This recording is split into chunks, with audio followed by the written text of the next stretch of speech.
Hi everyone, Teddy Baldassarre with TeddyBaldassarre.com, and in this video we're looking at a new watch from Longines with one of the most interesting uses of a complication I have seen in its price range with the Longines Central Power Reserve.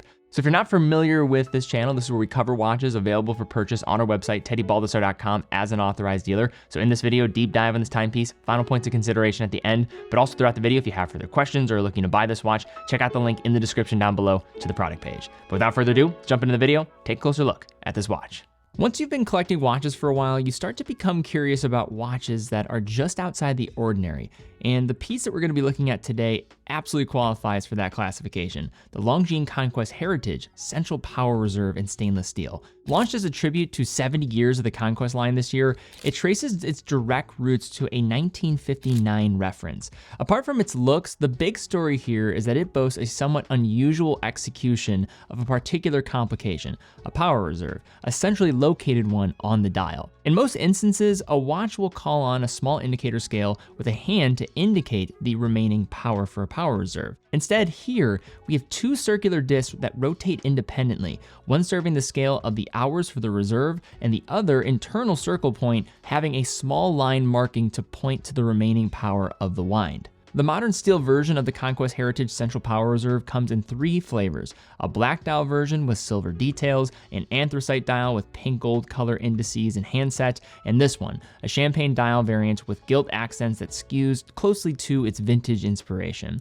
Starting with the case, Longines has chosen to upsize the original 35mm, but not excessively so. The diameter here is a very wearable 38mm, not nearly as massive as some contemporary dress watches, but it retains a nice vintage feel that will please a lot of wrists. The case height is 12.3mm, which is not the thinnest of dress watches out there, yet is still acceptable given the added complication in this instance. The lugs look shorter and broader in proportion to the slender lugs of the original, again a nod to present-day wearability. The lug to lug length measures 45.6mm, which looks correct relative to the other dimensions, and they turn down nicely, creating a good measure of fit, which makes this watch wear true to size. Fine vertical brushing on the straight case sides offers a sharp contrast to the rest of the case, which features a polished overall aesthetic in keeping with the dress watch conventions. There's a domed sapphire crystal up front and a visible screw-down case back, offering an unobstructed view of the movement within. A signed crown at 3 is well sized and offers decent grip with some nice detailing to go along with it.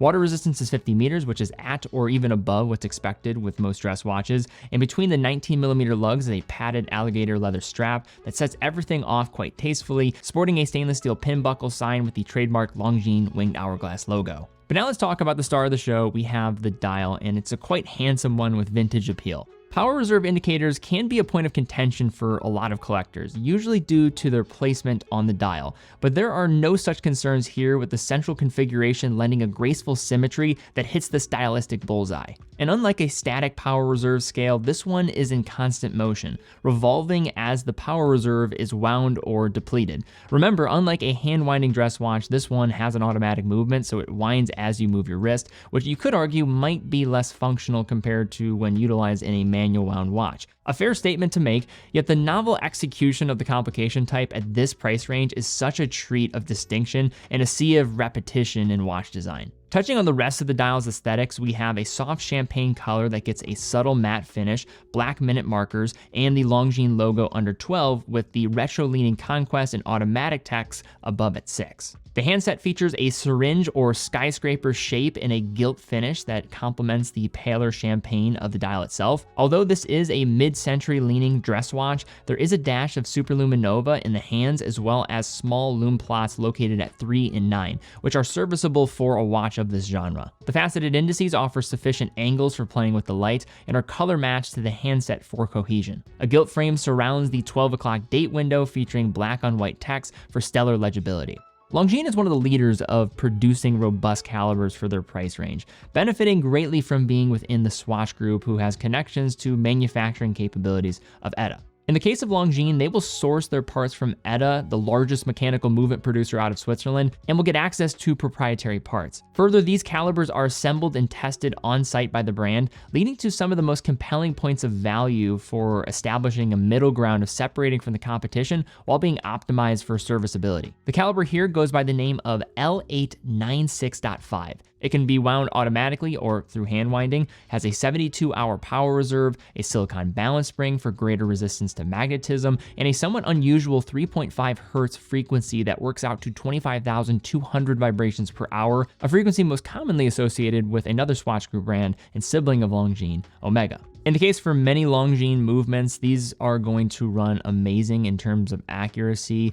This one was only running off from 3 seconds of perfect time of day when testing across 5 different positions. And further, when looking at some other specifications when it comes to resistance to magnetism, this will actually 10 times the standard of resistance to magnetic fields that the ISO 764 standard calls for. So now some closing thoughts on this Longines Conquest Heritage Central Power Reserve. So let's first discuss some of the cons or just considerations, I would say, on that side, and then shift into the pros. I think some of the points here I would bring up is that this is going to be a watch that's positioned more towards the higher end of Longines collection. This is not to be confused with the entry-level Conquest from the brand that are going to sit around $2,000. This is more of a watch that's going to have a niche within a niche, and you get that with the complication type. Further, 19mm lug width might not be perfect for a variety of different strap choices. And further, this is going to be a pretty quirky watch. It's not a watch that I would say is going to be the most versatile of pieces from Longines, and you have to know what you're getting into here to appreciate it. But as I mentioned earlier, you see a lot of repetitive type of ideas when it comes to watch design, especially in this $4,000 price range where you're mostly tied to the calibers available to you.